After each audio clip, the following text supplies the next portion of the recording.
ایک دفعہ کا ذکر ہے، سرسبز پہاڑیوں سے گھری ہوئی ایک چھوٹی سی بستی میں دو بہن بھائی رہتے تھے، رافی اور عائشہ۔ رافی، بڑا بھائی، اپنی چالاکی کے لیے مشہور تھا، مگر وہ اکثر اپنی چالاکی کو شرارتوں کے لیے استعمال کرتا تھا۔ عائشہ، اس کی چھوٹی بہن، نیک دل تھی، مگر رافی کے شرارتی کاموں میں آسانی سے شامل ہو جاتی تھی۔ ایک دن دوپہر کے وقت جب وہ اپنے گھر کے باغ میں کھیل رہے تھے، انہیں ایک پرانا دھول سے بھرا ہوا صندوق ملا۔ صندوق کے اندر انہیں ایک چمکدار لکڑی کی چھڑی ملی جس پر پراسرار نقش و نگار بنے ہوئے تھے۔ تجسس سے بھرے ہوئے وہ چھڑی کو اپنی دادی زہرا کے پاس لے گئے۔ دادی زہرا کی آنکھیں چھڑی کو دیکھ کر پہچان سے چمک اٹھیں۔ میرے پیارے بچوں، یہ ایک جادوئی چھڑی ہے، انہوں نے وضاحت کی۔ یہ خواہشات پوری کر سکتی ہے، مگر یاد رکھو اسے عقلمندی اور نیکی کے ساتھ استعمال کرنا چاہیے۔ اگر اسے خود غرضی یا بے وقوفی سے استعمال کیا گیا تو یہ مشکلات پیدا کر سکتی ہے۔ جو دادی زہرا کی وارننگ کو نظر انداز کرتے ہوئے رافی نے فوراً ایک بڑی مٹھائی کے ڈھیر کی خواہش کی۔ اچانک کمرہ مٹھائیوں، چاکلیٹس اور کیکس سے بھر گیا۔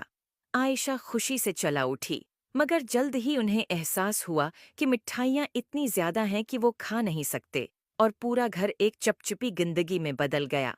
گندگی کی پرواہ کیے بغیر رافی نے دوسری خواہش کی۔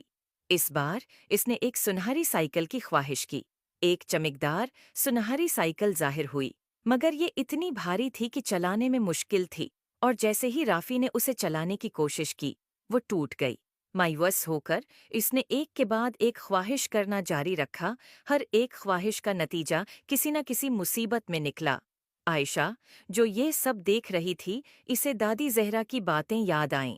اس نے نرمی سے رافی سے چھڑی لے لی اور کہا، چلو اسے عقل مندی سے استعمال کرنے کی کوشش کریں۔ رافی، شاید ہمیں ایسی چیز کی خواہش کرنی چاہیے جو دوسروں کی مدد کرے۔ رافی نے ہچکچاتے ہوئے اتفاق کیا۔ عائشہ نے اپنی آنکھیں بند کیں اور بستی کے خشک کنویں کو تازہ، صاف پانی سے بھرنے کی خواہش کی۔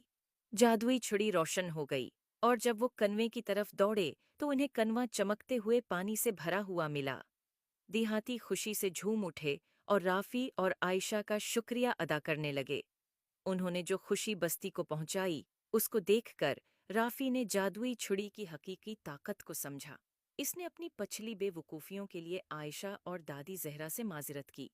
اس دن کے بعد رافی اور عائشہ نے جادوئی چھڑی کو صرف نیک کاموں کے لیے استعمال کیا، جس سے ان کی بستی خوشحال ہو گئی۔ کسی ننما اخلاق اس کہانی سے سیکھنے کو ملتا ہے